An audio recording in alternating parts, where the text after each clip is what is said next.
Good morning. It's good to see everybody out today. We're glad we're able to be out this morning and be here to study from God's Word. We're picking up this morning in Acts chapter 26. We're going to continue to finish the questions on chapter 25 and then get into 26 this morning. But before we do that, let's take a look at the chapter titles. And here they all are at one shot. Where are we with the church is established? What chapter? 2. We'll take that. How about Jesus' ascension? Okay. Stephen's arrest and death? 6. Okay. Death of Ananias and Sapphira? 5. Conversion of the eunuch?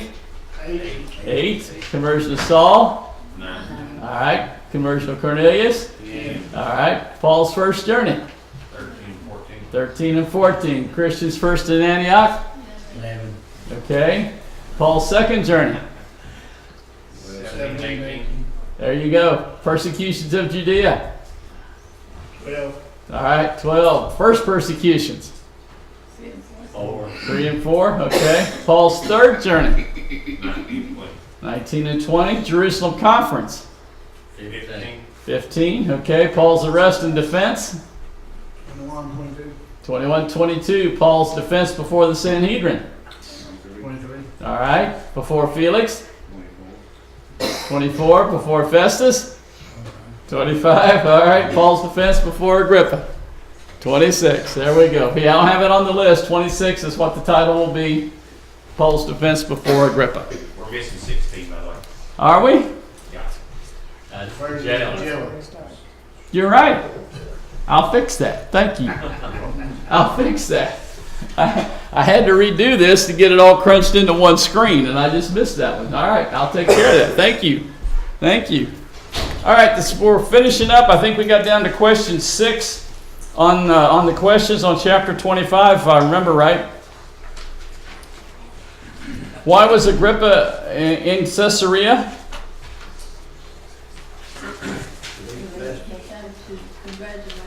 Yeah, due to political thing. Yeah, due to political thing. To see Festus and to do the politics. Okay, did Festus find Paul worthy of death? No, and that's going to be the issue all the way through this. All right, meaning questions. Why does 25:1 say Festus ascended from Caesarea to Jerusalem? It's an appeal. There you go. That's it. That's a pure knowledge. It's uphill. That's right. That's right. It's uphill. All right. Did any of Festus' actions show concern for his own political welfare? Yes. Absolutely. I think that's the underlying whole deal. I mean, he's trying to cover his bases here and to have something that he might present to his boss, Caesar, concerning Paul. All right. Could King Agrippa have passed judgment on Paul at this point in the appeals process? No. I mean, once he made the appeal, it was locked in. And I did not make the map. We know where Jerusalem and Caesarea is, so I'm hoping that's got a mental thought for you there. So that's all the questions we've got on chapter 25 this morning. So as we get into 26, and we take a look at time-wise, we're talking about Paul still being in prison. We're still in the AD 58 to 60 range.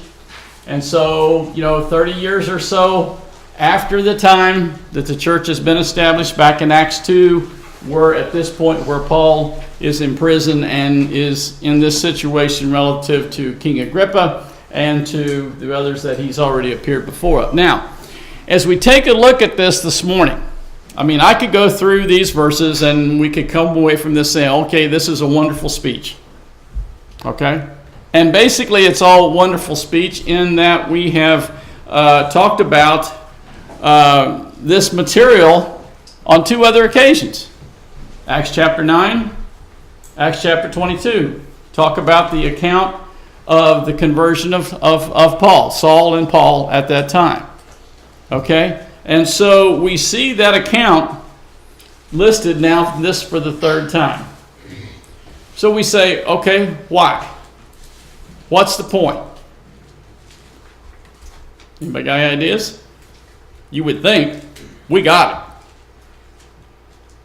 Why is it gone over? Why does Luke record it 3 times?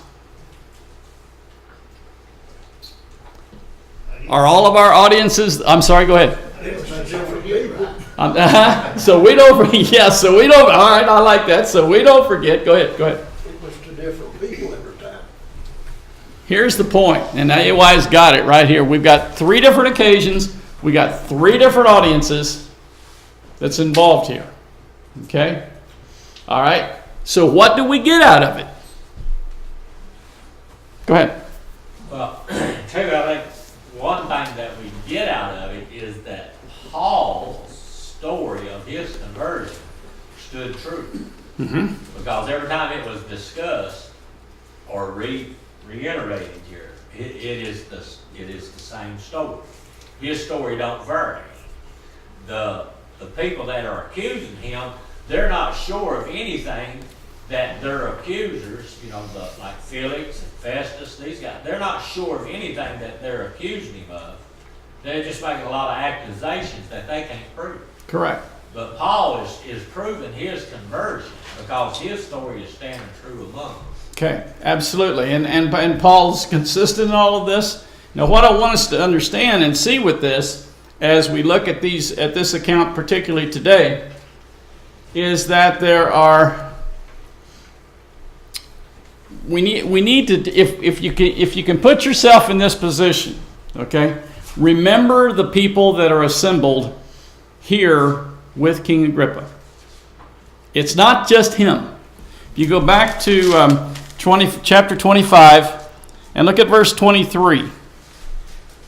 And so on the next day, when Agrippa had come together with Bernice amid great pomp, big ceremony, okay, and had entered the auditorium accompanied by the commanders and the prominent men of the city, at the command of Festus, Paul is brought in. So you've got Agrippa, you've got Festus, you've got those who are listed as commanders, those military heads, and leading men of the city. So now we've got a great audience here of people that you normally would never be in front of.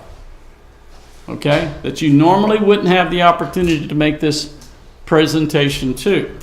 This sermon in Acts 26 ranks right up there at the top as far as its conciseness, its accuracy, and what it's trying to get all the hearers in the room to understand. It's not about Paul.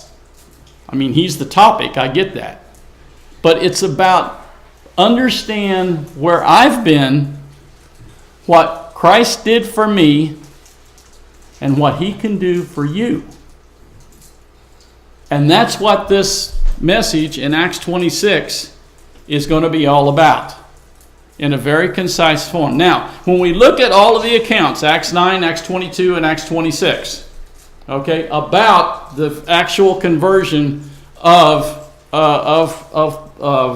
Paul, there are little details and little things that we see listed and said in some that provide details that are left out in the other two. For example, when we look at this, when we compare these accounts, Acts 22 talks about this being when Paul's conversion occurred around noontime, but Acts 26 omits it.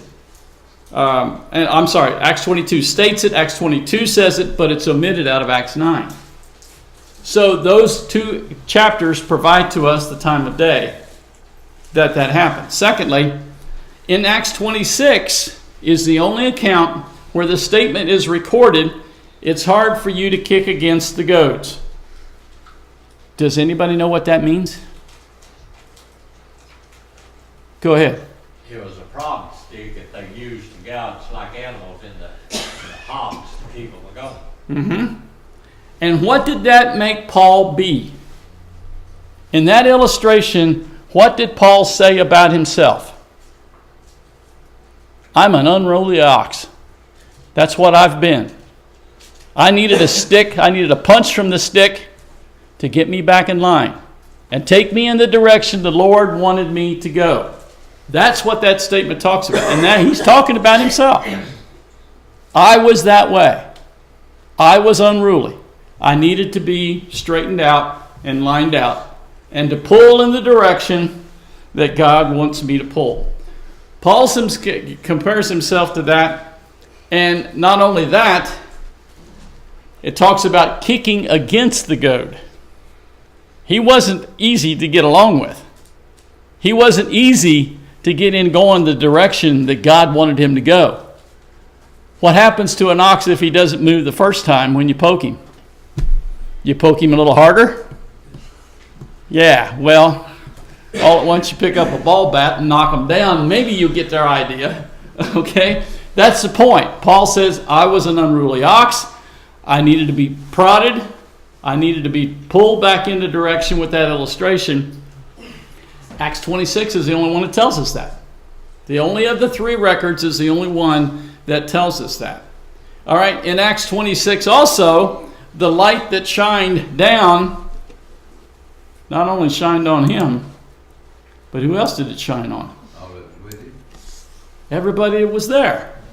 Acts 9, Acts 22, don't tell us that. Okay, why is that important? It affected everybody making the journey. Was all of them made blind? No. The only one that was talked about that was blinded by it was Paul. But the point is, he wasn't the only one that got the message that something big here is happening. And so the blindness details are in Acts 9 and Acts 22. And by that blindness details, I mean that he couldn't see to go into the city. Somebody had to lead him and get him in there. And the account of Ananias being the instrument that God used to help him with what he had to say are given to us in Acts 9 and in Acts 22, but omitted in Acts 26. And there's a good reason. Okay, because in Acts 9 and Acts 22, those who were with Paul heard the voice, but did not understand what was being said. Again, emphasizing the point that God's in control. God, these folks heard it, but that's left out of the Acts 26 account. And Ananias' part in the whole thing is discussed in Acts 9 and 22, but again left out here. So the function then of why Acts 26 is here becomes also pretty critical.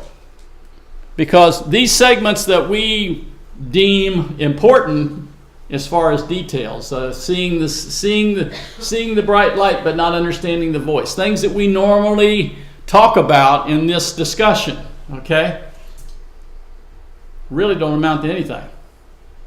What amounts to what has happened is what is recorded for us in Acts 16, or Acts 26, beginning in verse 16, and we'll get to that in a minute, okay? The purpose of what God had in mind is listed in Acts 26, but it's not listed in detail in the other two accounts. If we didn't have these verses right here, God's picture to us would not be fully complete to understand what he had in mind to do with Paul. Go ahead. It seems like this trip here and this event would have been a strong message to the people with him, because even if they didn't understand Christianity too much, to see Paul just going along and all of a sudden the light and hearing a voice, and then him being blind by this, and he's probably telling a little bit about it to these people, it would make them think, I would think. No question, no doubt. I mean, we've used the phrase "a picture's worth 1,000 words." There was no doubt about what was being drawn here. Okay, there was no doubt in those guys' minds what was happening as far as Paul was concerned. So what I want to do this morning, in kind of laying the groundwork here, I want us to put ourselves in the spot of being in that room as Paul stands up to make this presentation, because it's a masterpiece. It's a masterpiece. And I'm going to have Nick read the first 8 verses of chapter 26. Go ahead.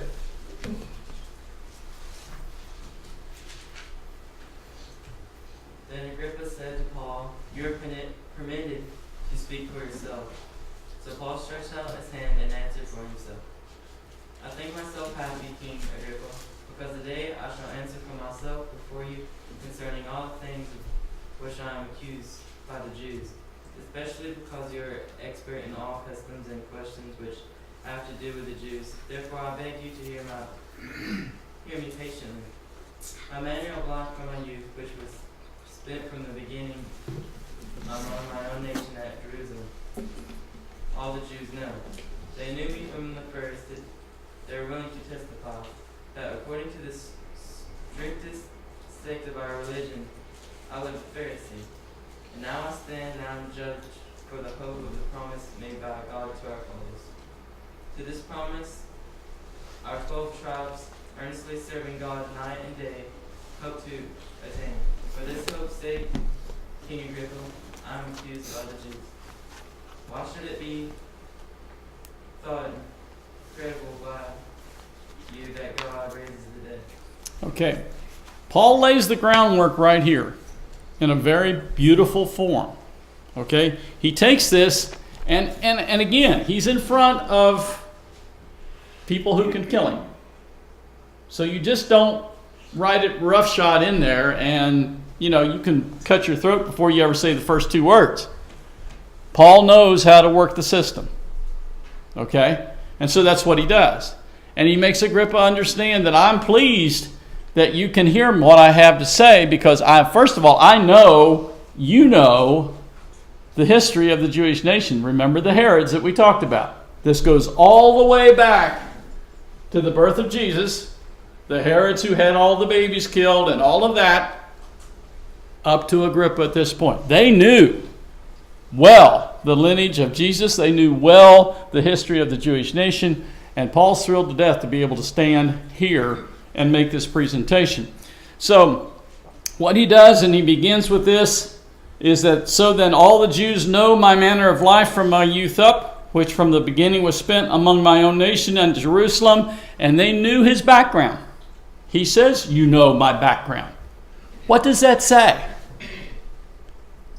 They knew of him. They knew who he was. Can we not all be like Paul was? And that's what he's trying to strike the nerve at. Please understand, I've been where you are. I denied Jesus. I denied what he had to do. I denied him being here. I denied him dying. And I did everything I could against that. You did too. You did too. I was where you are. So that's what Paul is trying to strengthen. And now, in the background of this, talking about him lived as a Pharisee, that struck a big nerve. That struck a big nerve with Agrippa, because he knew what that meant. He knew he believed in the resurrection. He knew that the Sadducees didn't. And what Paul is doing is laying the groundwork. The reason I'm right here, right now, is because the Sadducees have had me arrested. Because they don't believe this. They don't believe that point. And so they're doing what they can do to stop this. And he asks just a wonderful question in verse 8. Why is it considered incredible among you people? Among the room that we're talking about here, all the folks sitting here, not just Agrippa, all the folks sitting in that room, why is it considered among you people if God can raise the dead? It's no big deal. God can do anything. Now, to illustrate my point, Paul says, let's read on. So then I thought myself that I had to do many things hostile to the name of Jesus of Nazareth, and this is just what I did in Jerusalem. And not only did I lock up many of the saints in prison, having received authority from the chief priests, but also from them, but also when they were being put to death, I cast my vote against them. Who would that have been? Who? Absolutely, Stephen.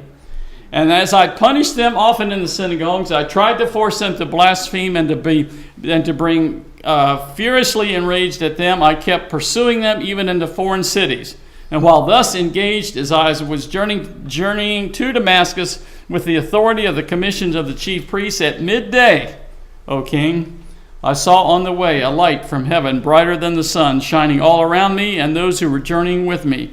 And when we had fallen, understand when we had fallen to the ground, I heard a voice saying to me in the Hebrew dialect, Saul, Saul, why are you persecuting me? It's hard for you to kick against the goads. Paul is making it Paul gives us a piece of history right here and a piece of detail about what he was like. I mean, he's not just a bad guy, he is really a bad guy when it came to what he was doing to the Christians at that point in time in his life. And he emphasizes that. I mean, can you imagine? I mean, we talk about being assembled here right now and the situations we've known about in this country where somebody's coming in and shooting and doing all this. Being in your house and this guy knocking on your door. That's where he went with this. It wasn't pretty at all. And then once he got a hold of them, to drag them back to Jerusalem and to do whatever he could do in punishing them and causing them. Look at the one part that he talks about. And as I was punishing offering in the synagogue, I tried to force them to blaspheme and being furiously enraged at them. I kept pursuing them even in the forest. I not only took them into custody, I tried to torture them and get whatever I could get out of them to forsake the Lord. That's what he says I was like. And that's what he wants this audience to understand, that you're in that boat. You are right there where I was. And it can be fixed. And it can be corrected. Go ahead, Billy. We have the account where that they laid the one that stoned Stephen laid their clothes down at his feet. We have that record. But reading this, we realize that Paul was beside Stephen, that we don't have the records of all what he really did do. I don't know if we had in detail everything that he did, I don't know how we would feel about it. Exactly. I think that's one reason that we don't have the detail, all that he did. All we can, and along with that, we can understand, and after reading this, understand why when the first persecutions and when those took off, when they left Jerusalem, and after Saul is converted, why the churches in that region had peace. Verses talk to that. This man was a terror. At that time in his life, he struck fear in every Christian in that part of the world. Okay? Because they just didn't know when the guy would be knocking on the door or coming through the door. Go ahead. It's like Ananias, when the Lord tells Ananias to go to him, he says, Lord, I've heard many things of this man. Sure. He was actually afraid to go to the Lord, And see what makes this presentation so touching and so, this is about you, okay, is because he himself has been there. These people were used to being in a room like this with Festus and Agrippa and those of that level, and listening to all this mumbo legal nonsense of how great you are and how glad we are that you've taken care of it. Just the stuff that makes you sick at your stomach. That's what they're used to hearing. Okay? And so now Paul is in front of them. He's talking to them truth. He's talking to them experience. He's talking to them about where you are and where I was and where you are right now. He's got that crowd right in the palm of his hand, including Agrippa, including Festus. He's got them right there. And so when he's got them, he's telling them truth. It's not a fairy tale. It's not something that I think so. This is what happened to me. And there's witnesses to that effect, as he's already alluded to here in what he has to say. We talked about the idea of him kicking against the pricks as being an unruly goad or ox that needed to be straightened out. In verse 15 he says, "And I said, Who art thou, Lord? And the Lord said, I am Jesus, whom you are persecuting. Make no mistake about it. Jesus appeared to him on that road. He is standing right there, toe to toe, and Jesus is telling him, I'm the guy. I'm the one that you're persecuting. I'm the one that you're creating problems for. Now, if you're Saul, you're shaking in your shoes at this point. And so the other records point out that being struck by the bright light, he was stricken blind. In verse 16, but arise and stand on your feet, for this purpose I have appeared to you. Watch these verses. Verse 26, or in 16 through 18, tell us what God had in mind. Okay? But arise and stand on your feet, for this purpose I have appeared to you. Please understand the word appeared. It's not a vision. I'm talking to you.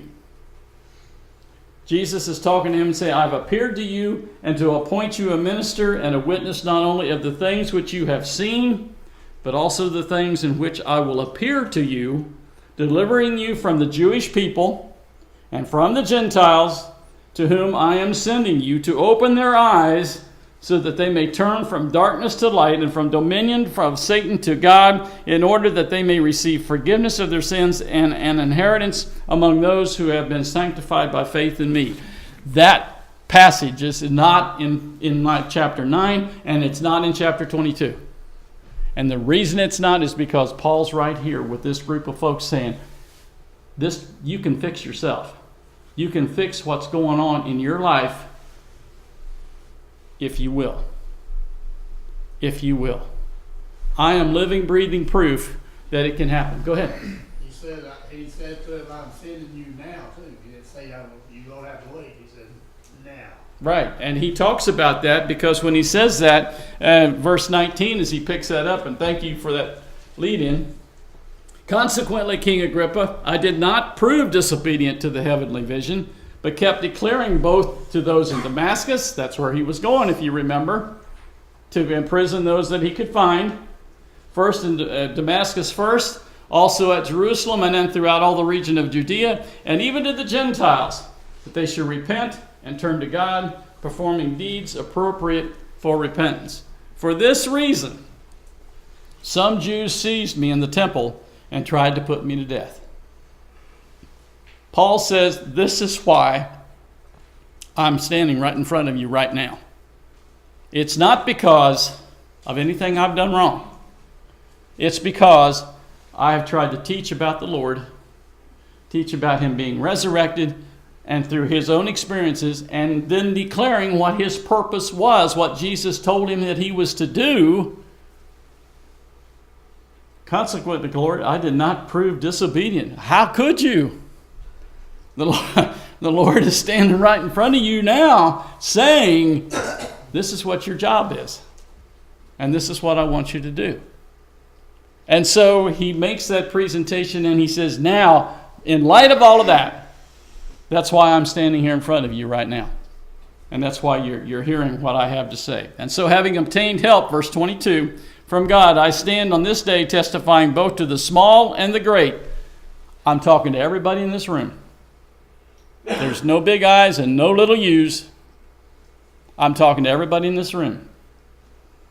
And he says, to testifying both to the small and to the great, stating nothing but what the prophets and Moses said was going to take place. That the Christ was to suffer, and that by reason of his resurrection from the dead, he should be the first to proclaim light both to the Jewish people and to the Gentiles. That's his reason. Now, if you don't think he's got the crowd right here in his hands, all right, listen to what takes place. And while Paul was saying this in his defense, verse 24, Festus said with a loud voice, Paul, you're out of your mind. Your great learning is driving you mad. That wasn't out of anything but, I can't believe what you're saying. How many people have we been in that situation? I can't believe what you're telling me, Lord. I can't believe what you want me to do, Lord. You see the message? It's not just for these folks here. It's you and me. Now, my point to you is this. We see these accounts. This is the third time, as Arvel said, so we get the idea. Okay? repeat. But sometimes it takes that. Sometimes it takes a poking with a goad to straighten me out. To straighten me out with what I need to do to serve the Lord the way He wants it, not the way I want it. The way He wants it. And that's what this message is trying to get across. Festus is right in there with the rest of them. He is so into this speech, right with the rest of them, he is amazed and can't believe what he's hearing. And Paul so diplomatically handles this. Okay, and Paul said, I'm not out of my mind, most excellent Festus, but I utter these words of sober truth. For the king, and you can just see him pointing his finger at Agrippa. He says, for the king knows about these matters, and I speak to him also with confidence, since I am persuaded that none of these things escaped his notice, but this has not been done in a corner. The things I'm telling you about are documented, the things everybody knows what has taken place here, apparently, but Festus. Now, in all due respect, he's a Roman. He wouldn't have been in Jerusalem. He wouldn't have seen what took place 30 years ago. He wouldn't have had firsthand knowledge. So in that regard, he's coming across from this a little bit ignorantly. And Agrippa's probably saying, you poor dumb Roman. You know, how could you miss this? You know, but that's what took place. And so he talks to King Agrippa and he says, do you believe the prophets? And he says, I know you do. I know you believe them. Okay? And Agrippa replied to Paul, in short time I will be persuaded to become a Christian. And Paul said, I would to God that whether in a short time or a long time, not only you, but also all who hear me this day might become such as I am, except for these chains. And the king arose and the governor, well, let me stop there just a minute. You can see how he ties this all off in such a beautiful form. I mean, this sermon ranks right up there in politeness, in the way it's presented in such a way to strike the nerve. And I keep coming back to the same question, what does that mean about me? What does that mean about me? And I hope you're seeing that too. Because we can all know what God would have us do, but doing it may be a total different picture. To our knowledge and to what we understand, Agrippa never did anything about this. He was so touched by what Paul had to say, but yet never took it to the next step. What does that mean? That means he knew, but he did nothing. How about me? I know, and unless I do something about it, it's of no good. Go ahead. I go to show you, doing what God wants you to do and saying what God wants you to say is two different things. Doing, it shows obedience to Him. Mm-hmm. And we've talked about this, and we'll see other accounts of this as we do further studies. Biblical faith demands action. Biblical faith, it's not good enough to say, well, I've heard it and I believe it, if I don't do something about it. It just isn't there. Okay? And that's what this account before Agrippa really gets before us and really stresses. And Paul said in verse 30, and the king arose with the governor and Bernice and those who were sitting with them, and when they had drawn aside and began talking to one another, they said, this man has done nothing worthy of death and imprisonment. In verse 32, and Agrippa said to Festus, this man might have been set free if he had not appealed to Caesar. Once he had appealed to Caesar, the die was cast. There was no changing it. There was no fixing it. He was going. And that's what the remaining part of the book of Acts, chapters 27 and 28, are going to talk about, is that voyage then and that trip to Rome and then what's going to take place while he is in Rome, as much as what Luke wants to tell us. So, in conclusion with what Paul has to say, honest hearts have been touched by this message. You can see that in Festus' recovery, in Festus' response. He was into what Paul was saying. He was right there. Didn't understand everything. Thought Paul was crazy. But he was into what Paul was saying. And understood that it touches me. I can fix this if I want to. Okay, Festus still has nothing to write. He's still got somebody that has appealed to Caesar. He's going to send him to Rome, and he hasn't got a thing to document accurately why he is, why Paul is going there. That's an ugly spot to be in if you're in his spot. It's not a good position. Sending Paul to Rome without a letter most likely would be the reason why Paul had what we would call a mild imprisonment. People could come and go and see him. Luke was one of them, and we'll see that here in 27. Luke was one of them who could come and go and be with him and help him and supply whatever things he needed at the time he was there. And that's probably most likely the case. Paul had the opportunity to reach all these people with the truth. That was so different for them. It was not fancy words. It wasn't speeches or things said without meaning.